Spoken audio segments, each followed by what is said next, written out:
নির্দিষ্ট কতকগুলো কথা বলার জন্য এই ভিডিওটা আমি করছি।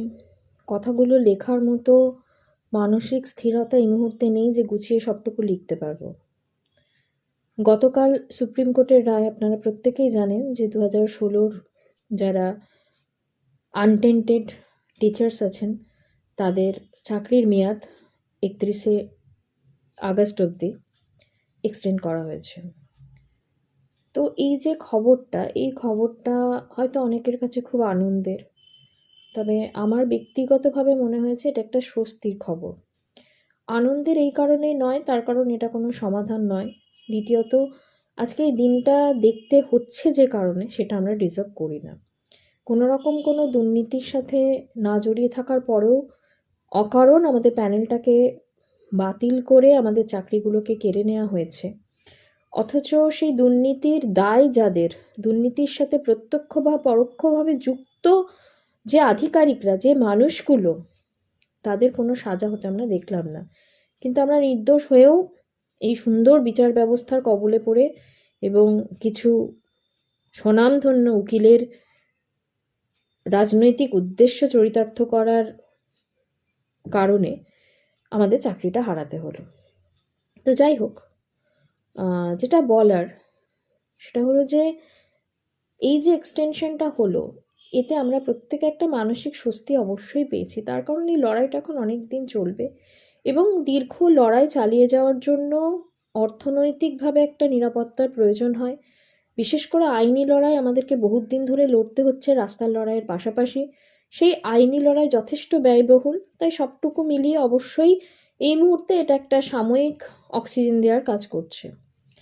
যেটা বলা, যে কারণে ভিডিওটা, আমি আগেও ভিডিও করেছি এটা নিয়ে বলেছি, সেটা হচ্ছে আমাদের যে সমস্ত যোগ্য শিক্ষাকর্মী দাদা দিদি ভাই বোন বন্ধুরা আছেন, যারা আমাদের সহকর্মী, তারা আজকে প্রায় 9 মাস মাইনে পাচ্ছেন না।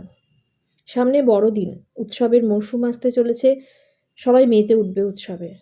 কিন্তু এই মানুষগুলোর মুখের হাসি চলে গেছে, তাদের বিভিন্ন অন্যান্য রকম পেশা বেছে নিতে হয়েছে, তাদের সংসার চালাতে অসুবিধা হচ্ছে এবং তারা একটা চরম অনিশ্চয়তার মধ্যে, নিরাপত্তাহীনতার মধ্যে দিন কাটাচ্ছে। তা এই জায়গাতে দাঁড়িয়ে আমরা প্রত্যেকে যদি ভাবি যে এটা তো দুর্নীতির জন্য হয়েছে, এটা তো বিচার ব্যবস্থার সিদ্ধান্ত, আমরা কি করতে পারি, তাহলে সেটা কোথাও একটা আমাদের সামাজিক দায়বদ্ধতাকে এড়িয়ে যাওয়া হয় বলে আমার মনে হয়। ঠিকই, আমরা বিচার ব্যবস্থার উপরে আলাদা করে বিচার দিতে পারি না। যারা দুর্নীতি করেছে তাদেরকে জেলে পুরে দেবার ক্ষমতা আমাদের নেই। কিন্তু আমরা কোন জিনিসগুলো করতে পারি আর কোন জিনিসগুলো এই মুহূর্তে আমাদের করাটা উচিত নয়, এই জায়গাটা অন্তত আমরা একটু চিন্তা ভাবনা করে করতে পারি। প্রথমত হচ্ছে যে আমরা যারা এই ফেজটার মধ্যে দিয়ে গেছি, তারা সবাই একটা জিনিস জানি যে মেকি সহানুভূতিটা না আমরা নিতে পারছি না, এটা হচ্ছে সবথেকে বড় কথা।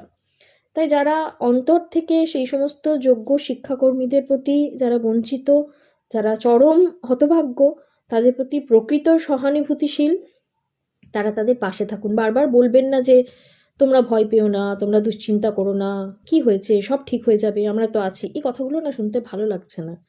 তার কারণ অ্যাকচুয়ালি কারা পাশে আছে সেই সংখ্যাটা খুব কম। আমার শুধু কয়েকটা কথা বলার, যে যারা আমাদের যারা সিনিয়র ছিলেন, শিক্ষকদের ক্ষেত্রে বলছি আমি, তাদের মধ্যে এমন ঘটনার নজিরও আমরা দেখেছি যে কেউ সহকর্মী চাকরি চলে যাওয়াতে কেক কেটেছে।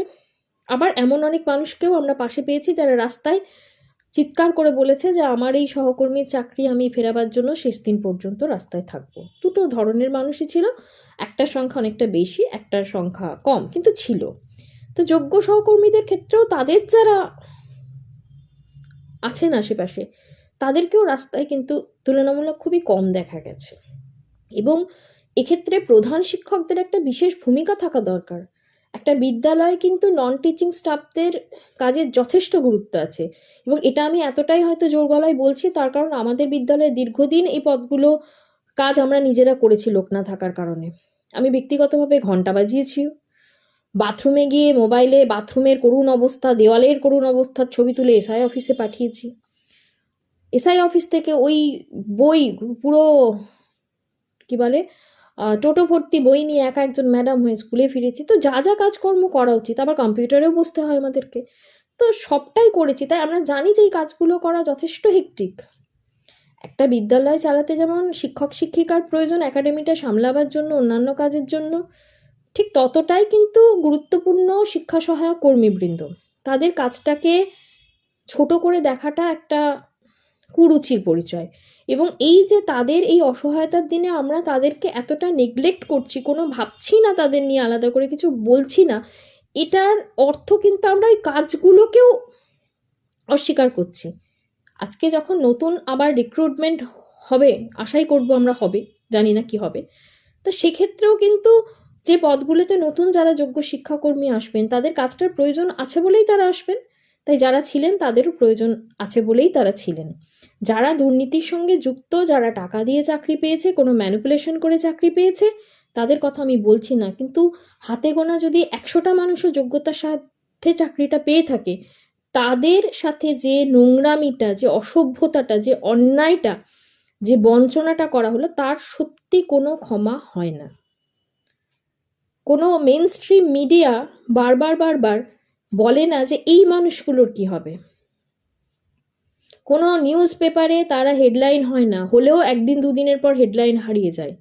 তার কারণ এই মানুষগুলো ভোট বাক্সে খুব বেশি হয়তো প্রভাব ফেলতে পারবে না, সেই জন্য এই মানুষগুলোর কোনো গুরুত্ব থাকছে না। কিন্তু আপনার আশেপাশের মানুষগুলো যারা আপনার সহকর্মী, তাদের গুরুত্ব আমাদের কাছে তো আছে। তাই আমি প্রত্যেক বিদ্যালয় স্তরের শিক্ষকদের, প্রধান শিক্ষক শিক্ষিকাদের, সিনিয়র টিচার্স যারা আছেন, senior group D group C staff যারা আছেন, সকলকে করজোড়ে অনুরোধ করছি, আপনারা এই মানুষগুলোর জন্য ভোকাল হন। কিছু করতে না পারুন রাস্তায় নামুন, কিছু করতে না পারুন অন্যায়ের প্রতিবাদ করুন, কিছু করতে না পারুন আপনার মতো করে বলুন মানুষকে, কিছু করতে না পারুন অর্থনৈতিকভাবে এই মানুষগুলোকে আপনার যতটুকু সামর্থ্য সেটা দিয়ে সহযোগিতা করুন। তার কারণ যে মানুষের ভাতের টান পড়ে না, তাকে শুকনো কথায় সান্ত্বনা দিয়ে তার কিছু যায় আসে না। তাই পারলে সেগুলো করুন। প্রত্যেকে যদি শুধু তার পাশের শিক্ষা সহায়ক কর্মীটার পাশে থাকার চেষ্টা করি, একটা স্কুলে ন্যূনতম আমি গড়ে বলছি 10-12 জন স্টাফ থাকে, সেখানে একজন হয়তো এক্ষেত্রে আমি ধরে নিলাম যিনি হতভাগ্য, সে একটা মানুষের পাশে 10 জন কি আরও মানুষ জড়ো করলে 100 জন যদি পাশে থাকে, তাহলে তাদের ওপরও খুব বেশি প্রেশার পড়ে না অর্থনৈতিকভাবে, এবং সেই মানুষটারও কিন্তু এই লড়াইটা চালিয়ে যেতে অনেক সুবিধা হয়। আজকে তারা কি মানসিকতা নিয়ে পরীক্ষা দেবে? যাকে চিন্তা করতে হচ্ছে আমার উপার্জন কি, আমার সন্তান কি খাবে, সেই মানুষটা কি প্রিপারেশন নিতে পারবে পরীক্ষার জন্য? তাই তাদের সাথে যেটা হচ্ছে সেটার জন্য যদি কোনো রকমভাবে আইনি কোনো সহায়তা কেউ করতে পারেন এগিয়ে আসুন, যদি অর্থনৈতিক সহায়তা করতে পারেন এগিয়ে আসুন, যদি কোনো সাজেশন থাকে যেটাতে তাদের প্রকৃত কাজে লাগবে আপনারা এগিয়ে আসুন, এবং সকলে কিছু করুন। আগামী সোমবার ওনাদের আবার আন্দোলন আছে বিকাশ ভবনে। যারা আছেন যোগ্য শিক্ষাকর্মী বা তাদের সহকর্মী, তাদের প্রত্যেককে আমি রিকোয়েস্ট করব, আপনারা প্লিজ এই মানুষগুলোর পাশে দাঁড়ান, প্রকৃত অর্থে পাশে দাঁড়ান। শুধু আছি, সঙ্গে আছি, চিন্তা করো না, ঠিক আছে, হয়ে যাবে সব কিছু, সব কিছু এমনি এমনি হয়ে যায় না, সব কিছু হওয়াতে হয়। সেই হওয়ানোর জন্য যা যা করা দরকার, যা কিছু প্রয়োজন, সেগুলো প্লিজ করুন।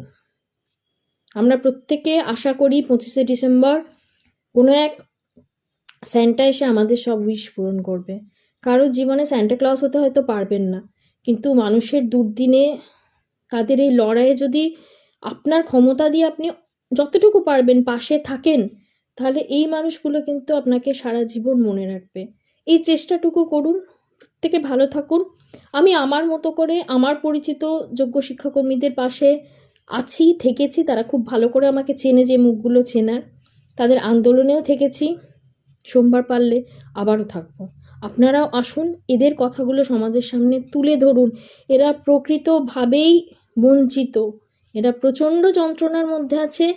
আমরা সেই যন্ত্রণা লাঘব করতে না পারি, অন্তত সেই যন্ত্রণাটা কমাবার একটা প্রয়াস করতে পারি, এটাই ওনাদের মনে থাকবে। তাতে যদি ওনারা এই লড়াইটা, এই যুদ্ধটা জিততে পারে, তাহলে সেটাই আমাদের সার্থকতা। আমরা সবাই লড়ছি, এক হয়ে লড়ি, একসাথে সম্মানের সাথে ফিরবো স্কুলে, এই অঙ্গীকার নিয়ে লড়ি। আরও একবার বলছি, ওনাদের এই মুহূর্তে লড়াই করার রসদটুকুও নেই। তাই কেউ কোনোভাবে এই সমস্ত মানুষগুলোকে নিয়ে বিদ্রূপ করবেন না, কটূক্তি করবেন না, অন্যভাবে এই মানুষগুলোকে দেখবেন না এবং এদেরকে মেকি সহানুভূতি দেখাবেন না। ধন্যবাদ।